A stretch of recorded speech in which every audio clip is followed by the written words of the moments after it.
It's like we use spirituality to do the bidding for our ego. So the ego wants, and if we can align spiritually, then the ego can help us get what we need. But we are already spiritual. We are it. There is nothing else we need to do. There's nothing, we can't add anything to our spirituality. We can't take away from it. We can distract ourselves from it. And as a spiritual being in a physical body, our responsibility is to create a space from the stories of the past, to be the place where maybe there were dreams unfulfilled in your lineage. You get to be the vessel, the channel for that dream to come alive. Welcome to our community. Be who you are. Let your light shine. We're so much more when we unite. You are welcome here. You are welcome here. And you are welcome here. So nice to see you on Instagram, on Facebook, on YouTube. Ooh, we're getting fancy over here. And I just want to welcome you. John Stringer welcomed you. And now I've got to do it officially. Good morning, good afternoon, good evening, good night, and good day to you. Here we go again. Here we go again. All right. Thank you, India. The audio is back. It is back. Yeah, life happens. So what was I saying? I don't know. Yeah. Those of you on Instagram heard me because I didn't mute it. But who, let's see. Jess J. Okay, I remember. I can't remember the name. I think Jessie. I think it is. I'm not sure. But it's JS Self Care on Instagram. And my dear sister, Hallelujah, is on Instagram. Thank you all for being here. Those of you on Facebook, thank you for being here, for making your appearance. The sound is back. Yes. Okay. So my I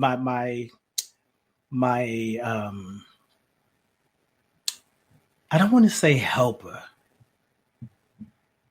My technical support. Yeah, that's it. I'm going to find another title for India. she said, no, start over, man. Okay, so anyway, those of you on Facebook who didn't hear it, welcome, welcome, welcome. Thank you for tuning in. I am Ade, your transformational agent, your beingness. See, I got that down, but now I'm messing it up again. Beingness artist. Welcome to the House of Love. Being You, the podcast, the journey back to self. It's a journey of returning to who you really are. It's episode number 2. No, season 2, episode 2. And what was I saying earlier? I'm trying to go back to what I said. Oh, yeah, I said thank you for tuning in. Because when you tune in, you get to listen.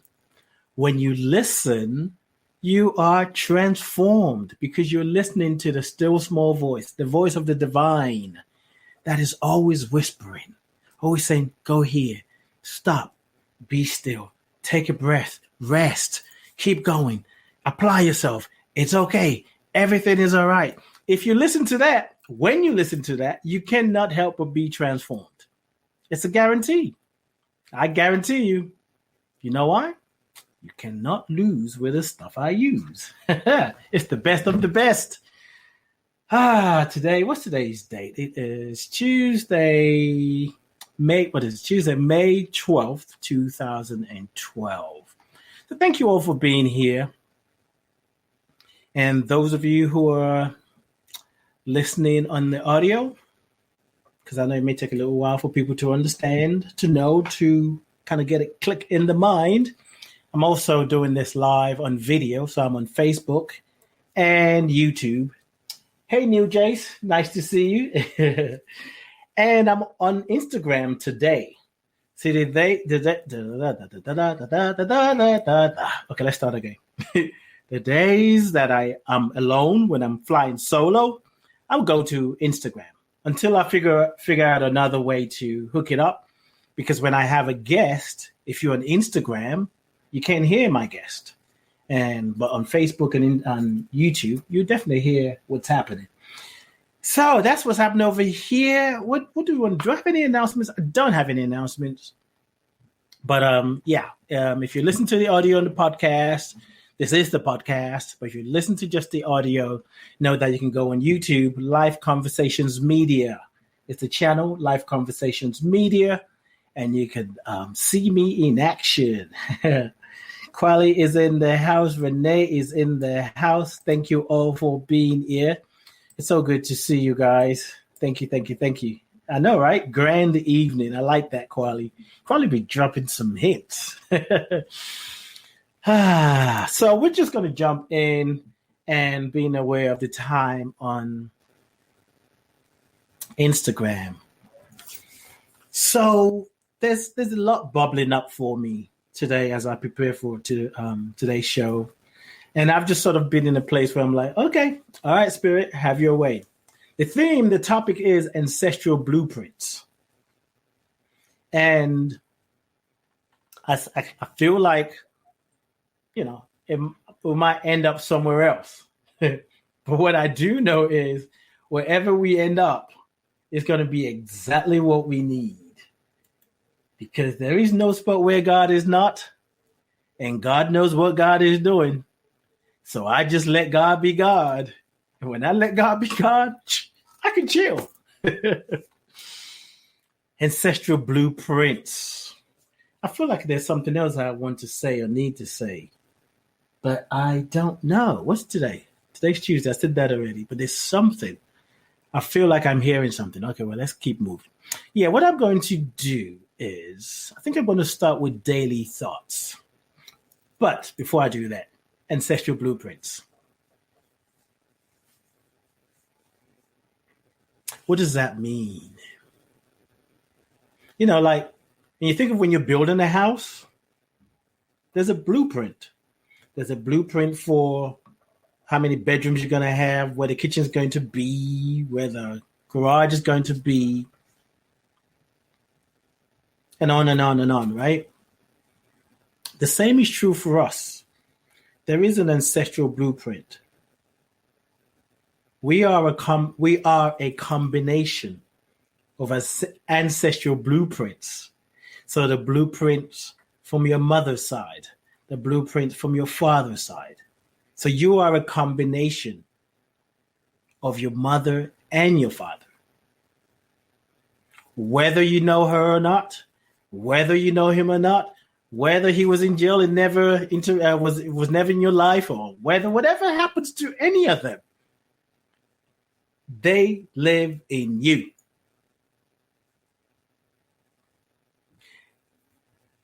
I can go deep with that, and I will go deep with that. Hey, Electra, nice to see you. I'm going to stop there because if I keep going, then I'm going to bypass daily thoughts. Because the daily thoughts as well speaks to what today's conversation is about. Sometimes when you feel the vibe, you just got to breathe the vibe in and out. So today's daily thoughts, for those of you who don't know, maybe you're listening to the show, watching the show for the first time. Daily Thoughts from the Hill is a monthly publication from Hillside International Truth Center. And I am the author. Well, I am the author now. Things are happening, so we'll see what happens. I love writing every month now. I used to write every other month, but now I write every month. And writing the daily thoughts is such a profound experience for me. And sometimes while I'm writing it, let me say it this way, when I'm in the midst of the work and trying to get it done and edit and get into the editors, sometimes I don't catch the fullness of the word glory. Okay, the glory of it, the gratitude of it, the magnitude of it, the power of it, until after it's printed and I'm sharing it, I get to read it all over. It's like, wow. And then to hear people read it in South Africa and saying how much they love it. People in Brazil, people in Ghana, in Nigeria, in prisons, and when I think about that, it touches me because sometimes the process is I said to a friend of mine who's writing, and I said to her, I said, writing sometimes it's painful. And she was like, yes. She said, I've always felt like that. But it's so good. It's so good that to hear somebody say it. The process of writing sometimes can be painful. Because for me, I was going to read Daily Thought, but stay with me for a minute. It's all part of it, right? It's hearing something. Those of you who are watching me can see what I'm doing, but if you're on the audio, you don't see. I'm like grabbing the air. It's like you're pulling something out of the ethers that you're hearing with your inner ear. And then you got to translate it into words. And words are limited. I often use the example of when you have a dream. Sometimes you may have a dream and you, actually, no, let me not use dream. You have a thought. Maybe you're sitting down daydreaming, night dreaming, morning dreaming.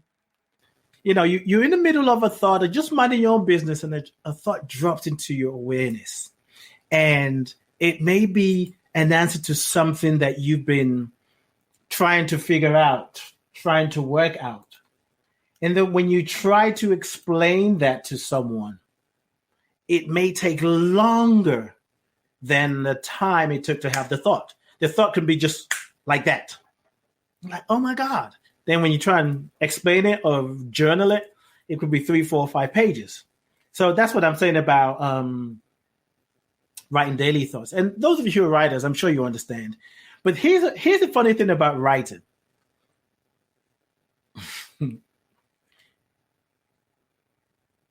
I find it, I don't know if I say I find it easy to write daily thoughts. It's a different things to write about myself. I'm writing a book. I'm writing a memoir, actually, which I've sort of kind of took some time away from, and I'm back into it again. But that also has its own thing, the process that I go through. It's like, wow, people are going to read this. Oh, I don't know if I want to talk about that. And sometimes it's not even about people reading it. It's just going inside and touching that aspects of my life that I don't always think about.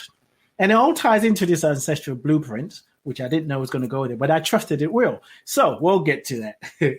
Actor Eunice? I think I pronounced your name right. If I didn't, my bad. Yes, that's right. Electra said writing is a downloading and birthing process. It is a downloading and birthing process. Thank you, Jeannie. Thank you. Yeah, it's okay. I'll come back to the book in a minute. No, let me do it now because I want to go from daily thoughts back into ancestral blueprints. I would say, based on the experience that I'm having, even if you're not planning to publish your book or publish a book, don't see yourself as a writer, the best gift you can give yourself is to write about yourself. Because you will find that you have some questions about some things that you knew, but in the process of writing, questions come up. And thankfully, my dad is still here. My mom is not. Yeah, thankfully, my dad is here. What? Thankfully, my mom is not. Well, whatever that means. Well, thankfully, I still have one of my parents here. That's really what I mean, that I can ask. I can still ask them if they weren't in a body, but it's a different experience. So to be able to go back and ask my dad about what it was like or some things that I did when I was younger, and for him to say, well, I don't know, or he remembers some of it, or it just develops into more conversations. And there's something else. There's one thing that he said to me. I don't know if I'll share that now, but maybe, because I want to get to this daily thought thing. Nah, we'll share that another time, because that could take the show a whole different direction. Daily Thoughts from the Hill, as I said, is a publication, Hillside International Truth Center in Atlanta, Georgia, my spiritual center, publish it. And today's affirmation is, I create ease in my life. Take a deep breath and just feel the affirmation. I create ease in my life. Repeat that for yourself. I create ease in my life. So here we go. Thinking that you should be somewhere that you are not in life is not productive. If you were meant to be there, you would be there. Spiritual principles are orderly. They support you based on where you are emotionally focused. Take a breath and focus on what is good and glorious in your life right now. Think a better feeling thought like, God is guiding my every action. I count my blessings and celebrate the joys in my life. My mind is powerful, and I am committed to using it to create ease in my life. Rather than focus on where I am not, I pay attention to my life. I pay attention to my life. Wow, that's a typo. And I read that many times today. I haven't seen it. I pay attention to my life unfolding gracefully. Yeah, there's a typo there, but that's okay. I pay attention to my life unfolding gracefully. Thank you, power in me, through me, as me, around me, through the Christ within, and so it is. Enlightened Pathway, nice to see you. Neff, with 2 Fs, nice to see you. Thank you all for being here. Sister Shoyinka, I just thought of you. Shoyinka, I just thought of you just now. So Enlightened Pathways on Instagram, her picture, I can't see it very well, but it just looks like you. So I thought of you, and there you are on Facebook. Daily thoughts. I create ease in my life. Just think about that. Oh, let me tell you the scripture as well. The scripture is, commit your way to the Lord, trust also in him, and he shall bring it to pass. Psalms 35:7. I like that. New Jace on YouTube said, I create ease in my life, cruising life's highway. That's right. You just got your hands on the steering wheel, leaning to the side, and just letting the wind blow you. Like, what? COVID-19. I'm creating ease in my life. Commit your ways to the Lord, to the law of life. There are spiritual laws that governs our affairs. So the scripture is saying the Lord, L-O-R-D, is the law of life. L-A-W. Trust in him. The him is the creative power. It's not him, a man. It's not. Y'all ain't ready. Trust in the word. The word is the creative power within you. So when you commit to the law of life, you understand that the words you speak, the thoughts you think, create at some level. Because you are one with the word. You are one with the creative power. And nothing that was ever created was created without the word. For anything to be created, you need the creative power. So yeah, King James was trying to hide some things and make it complicated, but he ain't that deep. He really ain't that deep. So Ancestral Blueprints, talking about creating ease and being connected to the blueprints on your mother's side, the blueprints on your father's side, and you being Badori, nice to see you, my dear sister. You being a combination of all of that. So not only are you an embodiment of your mother, you're an embodiment of your father. You're an embodiment of your grandmother, grandfather, on your mother's side, and on your father's side, and on and on and on and on. Now, whether you want to judge how they lived, whether you judge what they're doing, whether you judge what they did, whether you disagree with them, let's really go there. Whether you discover that your ancestors were they enslaved Africans, maybe you discover that your ancestors were Africans who were enslaved, but you were told they didn't do anything to fight back, which there were more fights going on back then that is not documented because they don't want you to know that. You are an embodiment of everyone that came before you. So sometimes, especially on the spiritual path, those of us who are metaphysicians, we may focus on creating the future and almost externalizing spirituality. Haji Basim, nice to see you, my brother. Thank you very much for that affirmation. Almost externalizing spirituality and even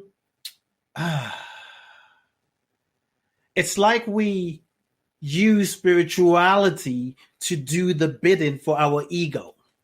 So the ego wants. And if we can align spiritually, then the ego can help us get what we need. But we are already spiritual. We are it. There is nothing else we need to do. There is nothing. We can't add anything to our spirituality. We can't take away from it. We can distract ourselves from it. And as a spiritual being in a physical body, our responsibility is to create a space from the stories of the past, to be the place where maybe there were dreams unfulfilled in your lineage. You get to be the vessel, the channel for that dream to come alive.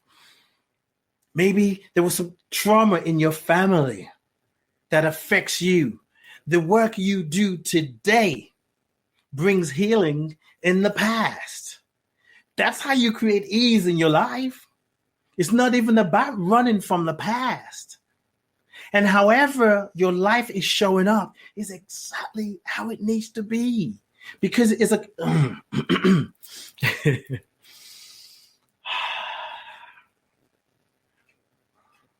everything about you is a result of everything that came before you. And I'm not just talking about your ancestors. I'm talking about the thoughts you thought when you were younger, when you were a baby. Yeah, they say baby comes with blank slate. No, they don't. They're thinking. And every thought creates at some level. And sometimes, I'll leave it there. Every thought creates at some level. We all have the power to think a new thought. And based on our circumstances, we may find ourselves repeating the same thought because of the experience that we're in currently, where we are experiencing coronavirus, COVID-19, and everything else that's happening. We can get so focused on what we're being told. We can get so focused on what we're afraid of. We can get focused on the amount of people that are dying, even though people are dying every day. And some of those people that died, they're not dying because of COVID-19. It's BS. I digress.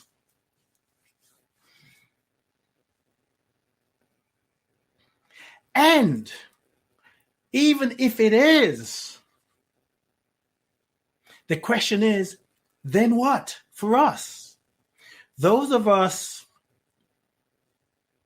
that align and subscribe to the idea of our power to create and recreate our reality, those of us that subscribe to a God, a divine, a presence, a power that loved us unconditionally, it is our responsibility to bring about the light. We can complain about some of the things that are happening, but we don't need to put a lot of energy into some of the things that have been done. There are a lot of things that's happening right now beyond coronavirus that we see, and some things we don't even know. I said that to a friend of mine one time, and she laughed, and I thought, what's so funny? I said, there's so much going on right now that we're not even aware of. And she laughed as if I said something crazy. I said, it's true. I mean, speaking of coronavirus, there are many things that I've seen about Obama, Dr. Fauci, 3 years ago, 5 years ago, talking about there could be a pandemic. It ain't new. What we think about will bring about. So I'm not just saying that, okay, this pandemic will bring it about. And I'm also saying what we think about will bring about. And we are connected. So we may have brought it about because ultimately there are only two emotions, love or fear, right? So out of fear, out of judgment, out of maybe fear, feeling like we're not enough, feeling like someone's going to take from us, the fear of, that there won't be enough. We can just stop there. Maybe the fear of worrying that if we don't get our shift together, we're going to self-destruct. In the mind of God, there's nothing good or bad about this current situation, this COVID-19. There's nothing. It's just what it is. And there is a power and presence within us, moving through us, thinking through us, inspiring us to create anew. When we align with the spiritual laws, the spiritual principles, we can make peace and space for the past. There is I'm using this because that's present to me, but what I'm about to say, it's not just about the show. So I watched this program on OWN called Love Goals, and it's celebrities, husband and wife, or partners, couples. Yeah. And you find that some of maybe about 3 of them has been sexually abused. And one of the couples got to a point where she can voice that. She was able to verbalize it. And in verbalizing what happened to her, even though she's been judging herself before, she'd been blaming herself, in being able to verbalize it in a safe space, she has a new way of seeing herself. So as we get to that place and that space to verbalize things that happened to us in the past, that was traumatizing, that was painful, that was difficult, that was hard, when we're able to verbalize it, first of all, we reclaim our power. Now, actually, no, let me rephrase that. First of all, you may come in contact with a vulnerability that you've never felt before. To speak your truth as you see it, sometimes it's the most scariest thing you could ever do. But with support and a deeper intent, a deeper desire to be more, and you're able to speak your truth, you heal the past and the present. And when you do that, it's like, you become more of who you are. You develop this sort of strength. I had a similar experience a few days ago. Well, actually, no, about a week ago. So I guess I'm going to talk about the thing about the book. So writing my book and writing about my story is very vulnerable. And I think that's also part of the reason why I don't always get back to it on a daily basis. And I'm also part of an online retreat for writers. So last week, we were supposed to share something that we wrote on the online retreat. And I tell you, I was so nervous. I did not want to share it. And I said to my writing coach, I said, well, thank you for allowing me to step out of the writer's closet. And I remember, so part of the thing we did last Friday was everybody was going to read their writing. And before it was my turn, I was nervous. I'm like, I can't even believe I'm this nervous.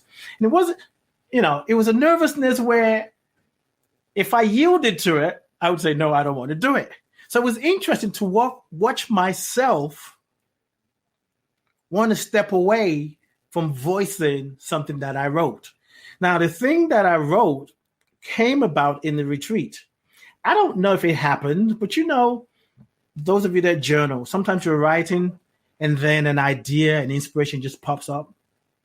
So when I was writing, what I wrote was about being the home of my nanny. And she's a white woman. My biological mother, of course, is brown. And I say brown, not black. I'm starting a movement, but I don't need anybody to join me because it's time to start re-languaging. I'm brown, not black. I may be brown because I'm wearing black t-shirt. I don't look nothing like this. Now, some of you might say, oh, hell yeah, you do. No, I don't. So anyway, as in the writing, I said, my Hastings mother, which is the white nanny mother, air quotes, And then my brown mother, who I called London mother. So I called the white one Hastings mother, and my biological mother London mother, because my biological mother lived in London back then when I was with my nanny for the first 4 years of my life. And as I reflect back and over the years anyway, even before I started writing, it's like, wow, that must have been something. And I recognize that there's a part of me, this whole thing about belonging, let me put it that way, belonging. And we all have our things that we go through and grow through about belonging.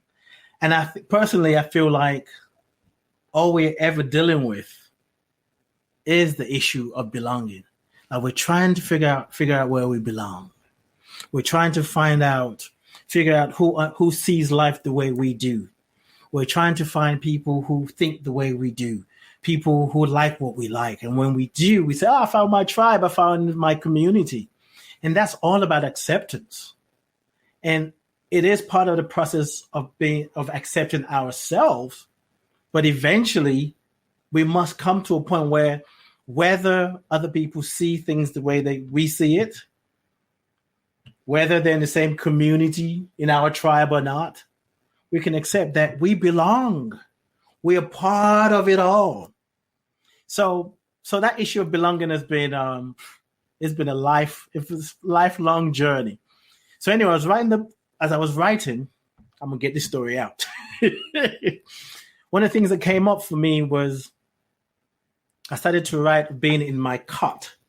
Can't remember what they call it now, but back then it was called a cot, C-O-T. And what was coming through was my Hastings mother, the white mother, was looking at me.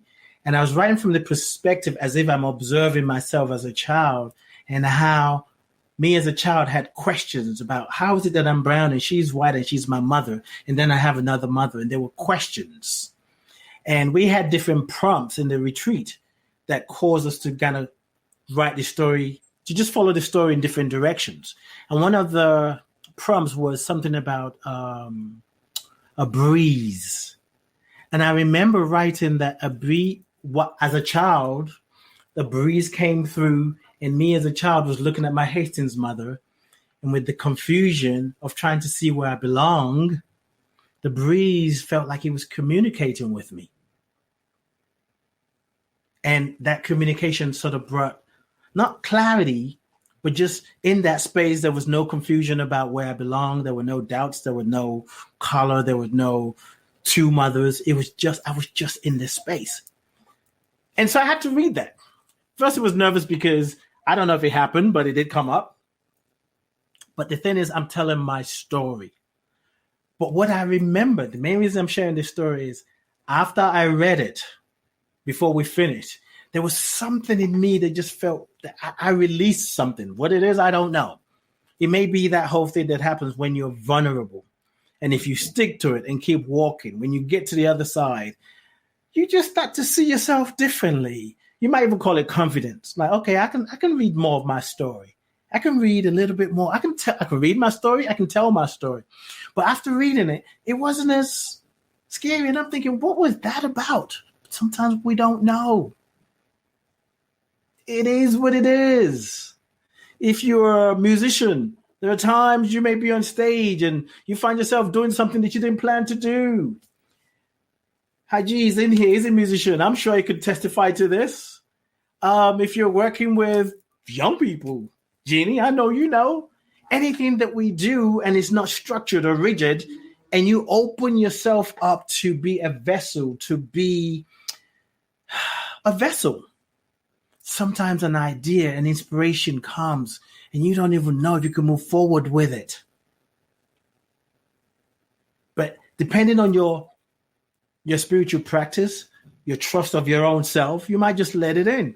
I remember working at a Boys and Girls Club many, many years ago. Hey, Deborah and Judy, many, many years ago.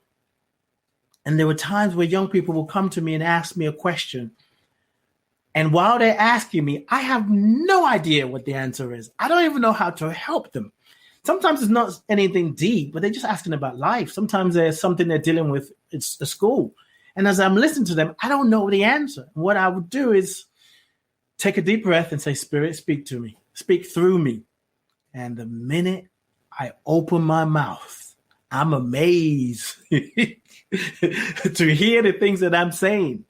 We are part of something greater. The wisdom of ages lives in us. The wisdom of our ancestors live in us. Maybe you have ancestors who wanted to write that couldn't write. Maybe I did. Maybe because it was such a, I came from an oral tradition and they had a thought to write things down, or maybe they did and it got misplaced. So when I tap into that place to write, maybe I'm summoning energy from way back. And sometimes there's no way to describe it. You just feel like, ooh, I feel all this energy moving through me. We create ease by accepting where we are right now. We create ease by remembering that in this moment, we can create and recreate. There is nothing out there in the world that's stronger than us. And the more confident we feel about ourselves, the stronger we are. And the confidence often comes after you've been through some vulnerable experience, some painful experiences, some trauma. Trauma, struggle, and pain and betrayal, the things that we judge, the things that we run from, the things that we'd rather not deal with. If we can be with them without trying to change it, it opens up something in you, in your heart, in your mind. That you have a deep appreciation for life. Of course, those of us in the Western world, we have a lot of insurance. We're insuring everything. You can't buy anything on Amazon without them trying to tell you. You can buy a headphone that costs $5 and they want to sell you insurance. We want to insure it to protect it. And I'm not saying there's anything wrong with that. What I'm saying is it's having a deeper awareness of what is happening, that there is an insurance. Ooh, insurance. There's a self-assuredness inside of you that is guiding you. And when you are willing to just be with what you're feeling without denying it, without trying to explain it away, trust me, I understand sometimes it's not easy. And I'm not even suggesting that you go deep into the pain that you're feeling. Just recognize you're in pain. Right now, I am in pain. The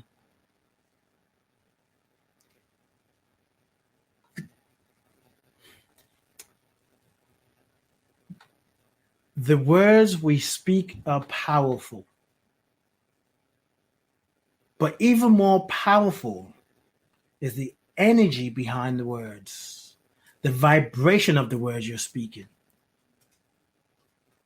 So as part of this journey of transformation, of creating ease,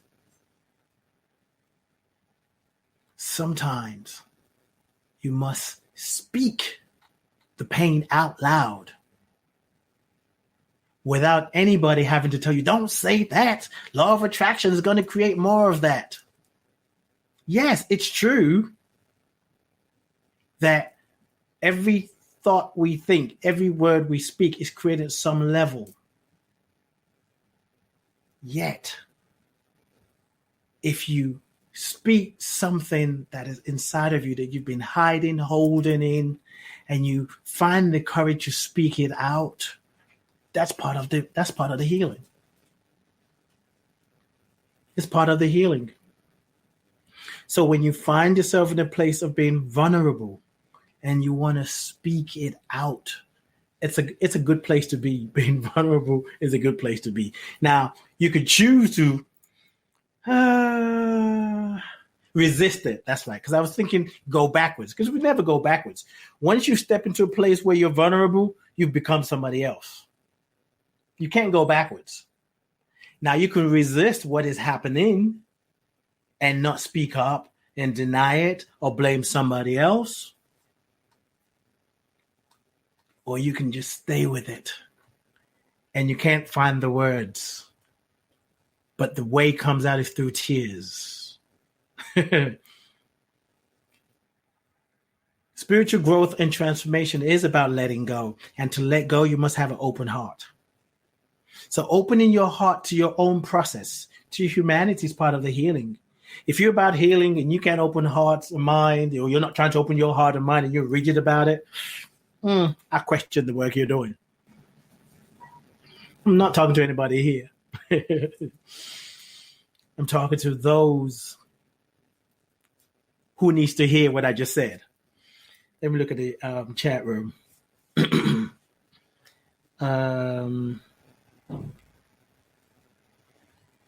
Deborah, you said that's your smile. What do you? I don't remember what I said. What were you referring to? Yes, insurance. You're self-insured. Think of when they tell you something's an incurable disease. Incurable. The cure is inside. Insight. You got to see from the inside out. Healing is an inside out process. In order to change anything in the world, whatever it is,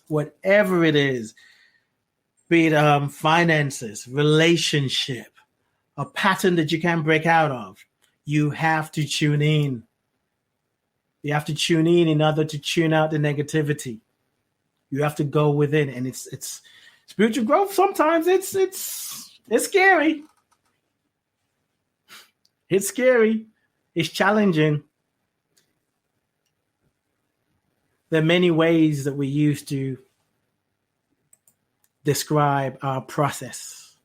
And sometimes we're so good at using words to hide what we're doing.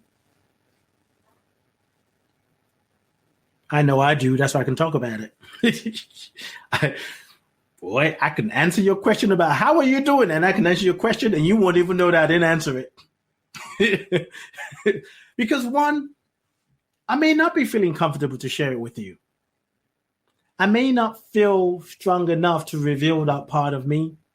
I may feel like you can't handle that story.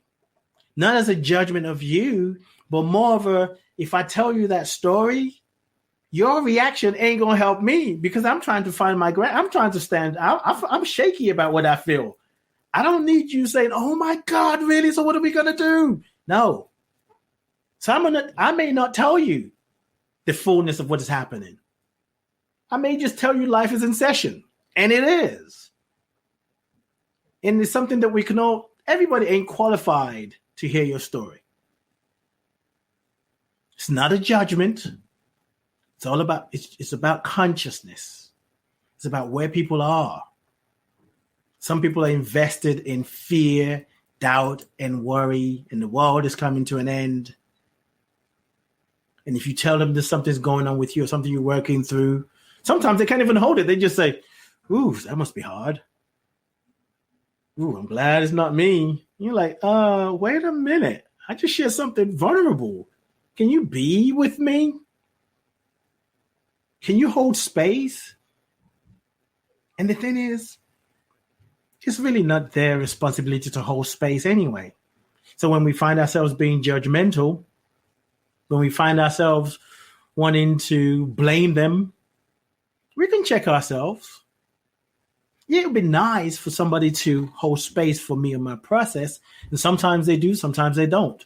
Or let me rephrase that, because everything is all about me. Everything's all about you. Everything you see out there is a reflection of your consciousness. How you experience the world is about you. I may have an experience with someone and feel like they didn't support me. And maybe they did.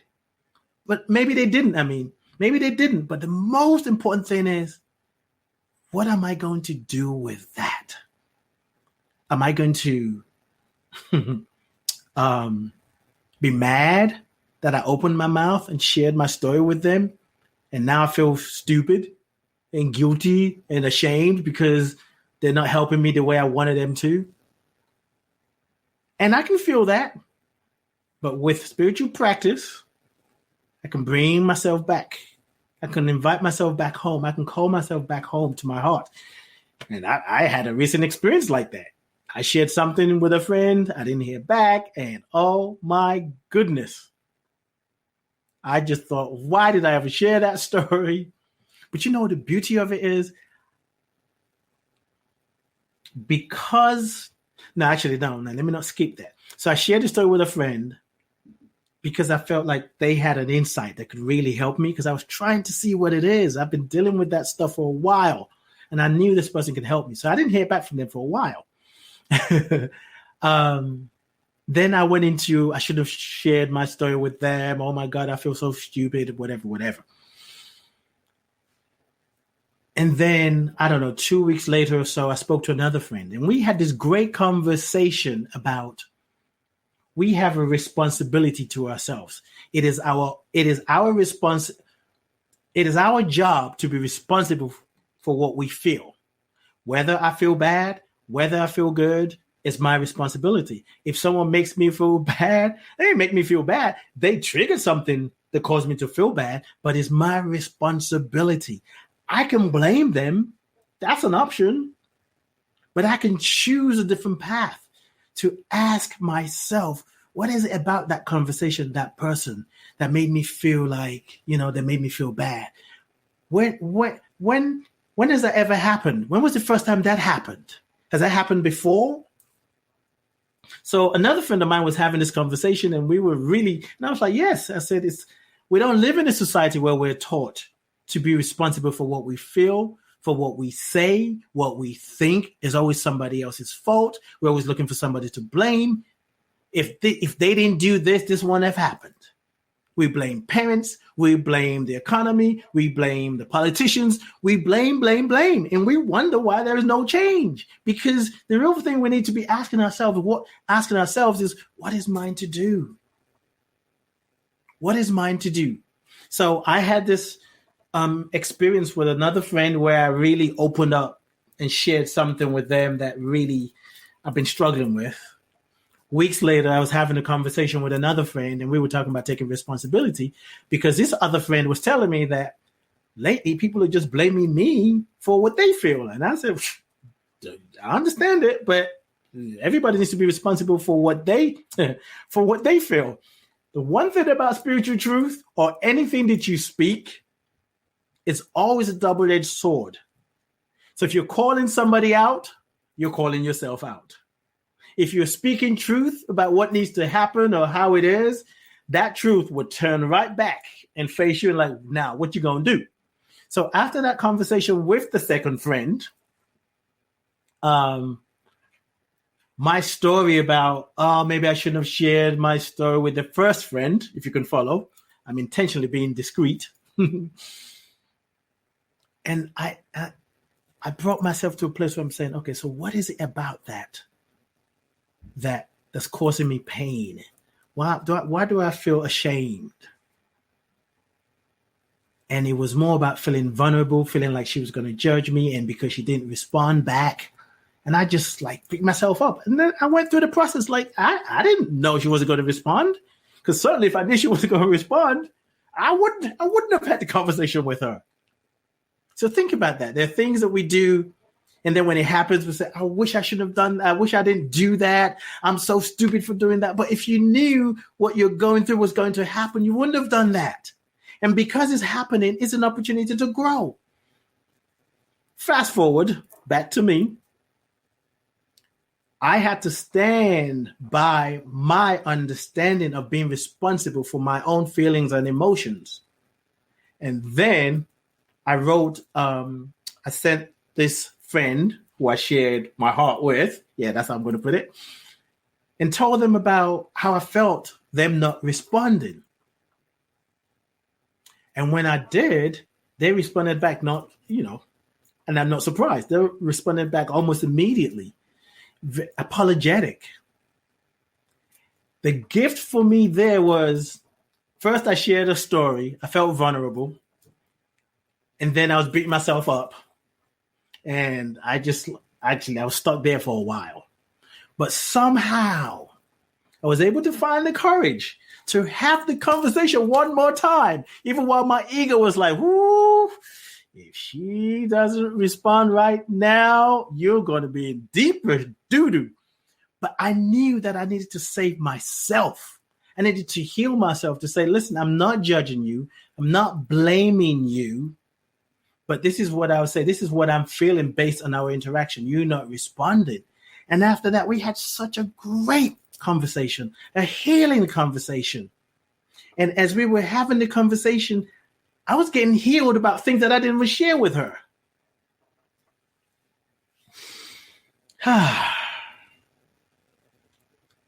We create ease, not just by our thoughts, but the actions we take or actions we don't take. Sometimes it may be just to stop, don't do anything. Don't mess with that. Don't get involved in that conversation. There is injustice going on in the world. But how do I deal with it? Deal with the pain. Deal with everything that comes up. Honor it. Acknowledge it. And then ask, what is mine to do? What is mine to do? When you ask what is mine to do, you will know what to do. And when you ask that question, you're communicating with your soul. You're communicating with your guides. You're communicating with God. You're communicating with your ancestors. They have lived this planet. Now, there are people who have different ideas about ancestors. Some people will tell you, well, not all ancestors is worthy of your time. Not all of them are wise. Okay. They've lived here. What I know for sure is when we're out of this body, something happens where we tap into deeper wisdom. How do I know that? Many experiences, but I'll share one that's common. When you go to sleep, when you meditate, don't you notice that sometimes you catch a broader awareness about something you're dealing with? You get clarity on something you've been struggling with. Because when you meditate, you're taking your attention away from your body, from the things that's happening in your world. You're removing your attention from the external world and you're tuning in. You're going beyond your conscious mind. You tap into the aspect of you that is a nobody. You are nobody. You are nobody. We try and be somebody on earth, try and belong, but the truth of who we are is nobody. You're formless. You don't have a body. Let me read what's in the chat room here. Okay, let's see. Deborah said, working your... Oh, wait, I don't know if you did this, India, but if you did this, I'm going to do it again. Working your purpose gift is what we were born to do. Indeed, smile, support, motivate, invest, love, educate. I love that. What is GH? You put these things that make me want to ask questions. Because when you came into the chat room, Deborah, you put GH. I can't figure it out. I'm usually good at figuring stuff like that out. Oh, no. Oh, okay, I see. It's a flag. On this chat, it's showing up as GH, but when I look on YouTube, that looks like an Ethiopian flag, I think. Okay, got it now. All right. Spirit said, look over there, fool. Spirit never calls me fool. That's just me making shit up, literally. And Deborah said, let me put that on it so I can read it. We were all born to leave this place better with our gifts. The choice is ours. The choice is ours. The choice is ours, even when it's challenging, even when it's painful, and especially when it's painful, especially when it's challenging. Oh, that's a Ghanaian flag? Oh, my bad. It looks like an Ethiopian flag. I was close. I was in the right continent. Thank you, Jeannie. Oh, you are in Ghana. I did not know that. Oh, what is it like over there in Ghana? What are you doing in Ghana? How are you showing up? How are you expressing your gift? You are the voice of your ancestors. Speak up, show up, continue the journey. And the thing is, they say that in God, there is no beginning, there is no end. And if we are one with God, and God is experience itself through and as us, and we are God embodied, so there is no beginning, there's no end. So there's this continuum of life that is happening through us. So we're part of a chain. We're part of a chain reaction of passing life on. Whether you pass it on through a physical being, or you pass it on through your creation, you pass it on through your writing, your art, your expression, your work. We are part of a chain passing on life. And when you really stand in that place, when you really honor yourself and recognize that you're part of a life experience that is never ending. It is a never ending story.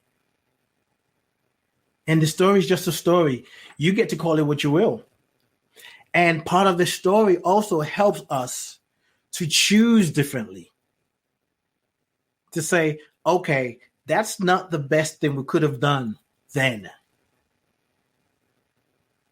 And then we can also see, because when you're looking at life from a spiritual perspective, really, you're going to end up in a place of neutrality. Spirit is neutral. So you can look at stories of that happened in the past or that's happening right now. And from a spiritual perspective, you can be neutral about it. Doesn't mean you don't care. Doesn't mean you are ignoring what's happening. In your neutrality, you get to see a bigger picture. You get to see if someone was doing what they're doing because they were taught to do that. I've worked with young people. One particular young person who was, what's the word they use when they have a gang of pedophiles? Breed. No, not breed. There's another word. There's a word, but I'll go with breed. But this young man that I was working with, he was basically breed to do the same thing. And he was about 15, was working with an organization in London, in Brixton, called Youth Offenders Advocate. And when we go on the bus, my man is like, because I had to really keep an eye on him. I know what he was up to, what he's done. So he was always on probation. And sometimes when a little child comes in, he was 15 and he's kind of small. He would just do this. I mean, he's hypnotized. And I'm like, okay, I see what's happening here. So I try and distract him and try and get his attention. And that was eye-opening. I don't know how I got in that conversation. What was I thinking about? About healing something in the past? I don't know. But anyway, Deborah said, ancestors led me here. I know that's right. She said, I am an African, 80% born in America. I am now home retiring, Volta region, giving back, working with youth and elders. We all have a gift. And I'm going to say something profound. And I mean it.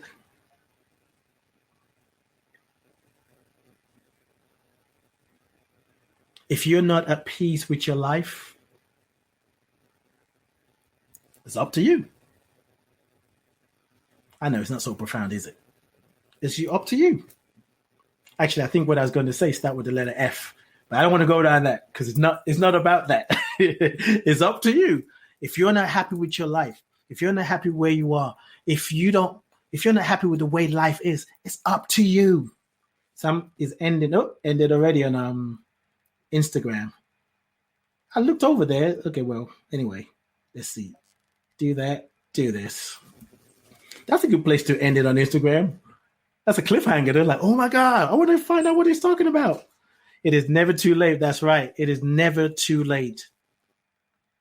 We see the virtual community that we're creating right now so much. There's a lot of events and workshops and people coming out with creative ideas to support one another through these challenging times. It is challenging and is a great time to be alive. It's challenging. It's a great time to create. It's a great time to write a new story. It's a great time to create ease. And whatever it is you're dealing with, the answer is present right where you are. You just got to be willing to be open and be vulnerable. Deborah said, if you are not working your purpose, what is your purpose? Exactly. And that's another thing. Sometimes we hide behind that. I'm almost getting ready to release this. We hide behind, I don't know what my purpose is. I don't know why I'm here. I don't know. Well, first of all, it is the law. The more you keep saying, I don't know what it is, I don't know what it is, I don't know what it is, I don't know what it is, guess what? You're going to keep experiencing not knowing what it is, not knowing what it is. You can change. I don't know what my purpose is. I'm willing to see. I'm willing to know why I'm here. Or it could be just as simple as use me. Use me. Our purpose is not so much about the things that we do. It's really about how you're expressing love. How are you loving today? Are you loving yourself? Are you loving your children? Are you loving your nieces and nephews? Are you loving the person at the grocery store? Are you kind? Are you compassionate? Are you understanding? Are you quick to judge without trying to understand why people do what they do? Sometimes you're not going to understand it. Sometimes it's not even yours to understand. But how are you living your life? Are you adding more love into the world? Whether it's through your thoughts or your actions, whether you believe you're on purpose or not, it really doesn't matter. You are one with divine mind. You are one with divine mind. And any and every time you are giving of yourself, not as a sacrifice, not because you're expecting anything, you're doing it because it just makes sense. You're willing to step outside of yourself. You're willing to be vulnerable. You're willing to break open. You're willing to be uncomfortable. If you want to know God, if you want to know the divine, if you want to know what you're made of, be willing to be uncomfortable. When you do, you might just discover something about yourself. And in your uncomfortability, you might hear the voice of spirit so clear, unlike never before. And you will know exactly what to do. Sometimes trying to be in our comfort zone and be safe blocks the thing that we're praying for. Because we're like, well, I'm going to put this wall up here because it makes me safe. And I'm going to wear this mask so it makes me safe. And I'm going to make sure that, I just create my little heaven over here. Well, that's fine. Create your little heaven. But if your heaven is not expanding and you find yourself in stagnation, you might need to break down some walls of self-judgment. You might need to take off the mask. The mask of, I'm all right. Ain't nothing wrong with me.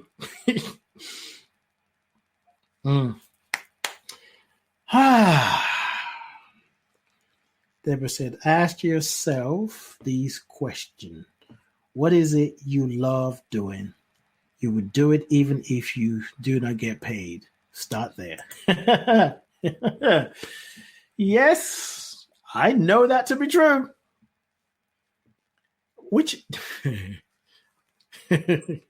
I love doing so many things. I have to work on saying, okay, which one is the highest and best to do right now?